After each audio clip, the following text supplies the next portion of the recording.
तीसरा सोमवार सावन के महीने का, जब 3 आतंकी उनके माशाअल्लाह चीथड़े उड़ा दिए गए हैं और आने वाले वक्त में इंशाअल्लाह ताला ऐसे ही चीथड़े उड़ते रहेंगे। भारत ने ऑपरेशन महादेव के नाम पर दोबारा जारी मुकाबले शुरू कर दिए। सिक्योरिटी जराये का कहना है कि भारत ने नया मज़मूम फौजी मंसूबा ऑपरेशन महादेव शुरू कर दिया। इस वक्त अहम तरीन डेवलपमेंट्स हैं। भारत ने ऑपरेशन सिंदूर के बाद ऑपरेशन महादेव लॉन्च कर दिया है। 100 बिलियन का इन्होंने अभी वेपन्स जो लिए हैं, ये किसके लिए लिए हैं? ये इंडिया ने। 3 terrorists have been neutralized in an intense firefight. ex-SSG commando of Pakistan army और ये मेन मास्टरमाइंड था इस इंसिडेंट का, इसे भी मार दिया गया है ऑपरेशन महादेव में, जो कि लिदवास के अंदर हुआ है। खबर आ गई जो 3 आतंकवादी श्रीनगर में मारे गए जंगलों में।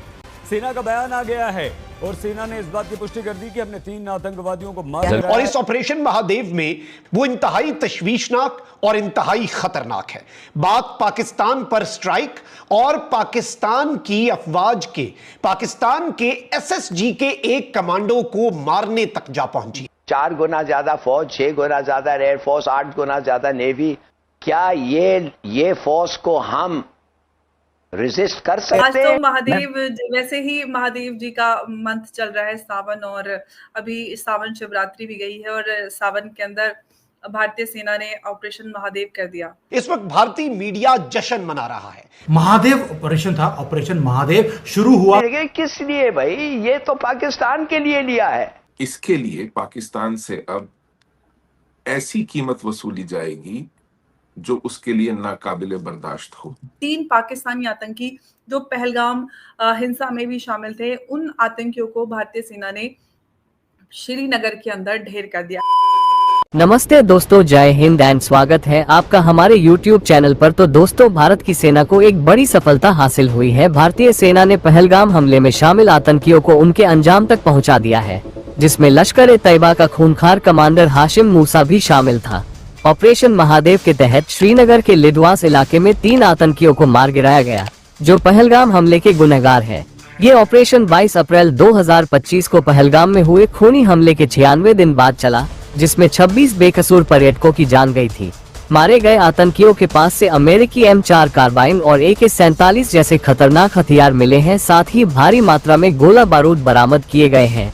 इससे ये पता चलता है कि आतंकी अमरनाथ यात्रा में हमले की बड़ी साजिश रच रहे थे। सेना ने आतंकी सुलेमान शाह उर्फ हाशिम मूसा को मारकर पहलगाम हमले का बदला ले लिया है। तो दोस्तों, ऑपरेशन सिंदूर के बाद भारत ने ऑपरेशन महादेव लॉन्च कर दिया, जिसके बाद पाकिस्तान में इसको लेकर काफी बातें हो रही हैं कि भारत किस तरीके से आतंकी कमर तोड़ रहा है और आतंक का नेटवर्क खत्म कर रहा है। इसके बाद पाकिस्तान को कहीं ना कहीं परेशानी होगी। तो चलिए इसी मुद्दे पर पाकिस्तान की मीडिया का रिएक्शन देखते हैं। वीडियो को लाइक, शेयर और चैनल को सब्सक्राइब जरूर करें। इस वक्त अहम तरीन डेवलपमेंट्स हैं। भारत ने ऑपरेशन सिंदूर के बाद ऑपरेशन महादेव लॉन्च कर दिया है और इस ऑपरेशन महादेव में भारत की जानिब से जो क्लेम है वो इंतहाई तशवीशनाक और इंतहाई खतरनाक है। बात पाकिस्तान पर स्ट्राइक और पाकिस्तान की अफवाज के, पाकिस्तान के एसएसजी के एक कमांडो को मारने तक जा पहुंची है। इस हवाले से कुछ एक्सक्लूसिव डिटेल्स हम डिस्कस करते हैं। इस वक्त भारतीय मीडिया जश्न मना रहा है। भारतीय मीडिया ने आसमान सर पे उठाया हुआ है और इस पूरे सिनेरियो को एनालाइज करना और अंडरस्टैंड करना इस वक्त बहुत ज्यादा जरूरी हो चुका है। नाज़रीन किराम, सबसे पहले तो मैं आपको यह बताऊं कि आपको मालूम है कि भारत में जो ऑपरेशन सिंदूर है, कि ऑपरेशन सिंदूर अभी खत्म नहीं हुआ, बल्कि ऑपरेशन सिंदूर सिर्फ पॉज हुआ है और वो कंटिन्यूड है, यानी फौज को जंग की तैयारी करनी चाहिए। 3 दिन पहले भारत की आर्मी का जो हेड है, चीफ ऑफ डिफेंस स्टाफ,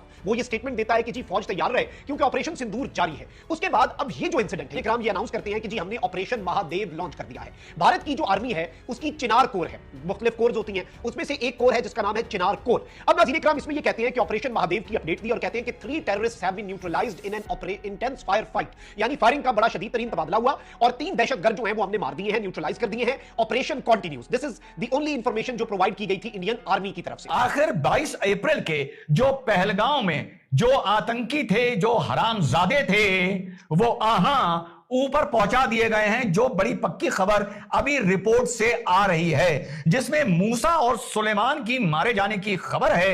इन गंदों की गंदी लाशें ऊपर ड्रोन से उसकी फोटोग्राफ इस टाइम हम लोगों के सामने आनी शुरू हो गई हैं। मैं तो यह भी कहता हूं कि पूरी रिपोर्ट आने तक अगर ये मूसा और सुलेमान नहीं भी होते, पर यह तो तय है कि गंदे लोगों की गंदी लाशें उसी क्षेत्र में देखने को मिली हैं, तो इसको भी मैं ऑपरेशन सिंदूर का एक हिस्सा जो ऑपरेशन महादेव सावन के तीसरे सोमवार में कामयाबी मिली है, उसके लिए देश को लाख लाख बधाई। सिलसिलेवार तरीके से छोटे से वीडियो में समझते हैं कि क्या रहा। हाँ तो साहब, जैसा मैं बता रहा हूं कि सावन का तीसरा सोमवार और फौज का ऑपरेशन महादेव जो 2 दिन पहले शुरू हुआ था वो कामयाब हो गया है, और अप्रैल 22 का वो कसाई, वो जल्लाद, वो हरामजादा मार दिया गया है। जैसा कि पहले दिन से कहा जा रहा था साथियों कि उस टेरेन में ढूंढना एक भूसे के पहाड़ में समझ लो एक सुई को ढूंढने जैसा है या एक गेहूं के दाने को ढूंढने जैसा है।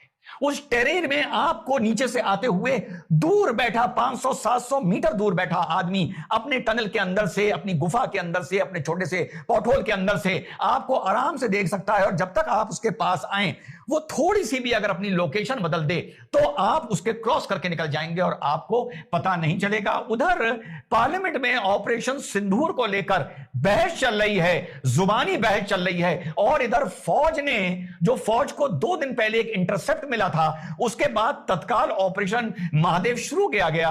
और लोकल्स ने भी, अच्छी बात है, लोकल्स ने भी कुछ जानकारी दी कि कुछ संदिग्ध 3 आतंकी इस एरिया में घूम रहे हैं, पास से गोला बारूद मिला है, ड्राई फ्रूट्स मिले हैं, राशन मिला है।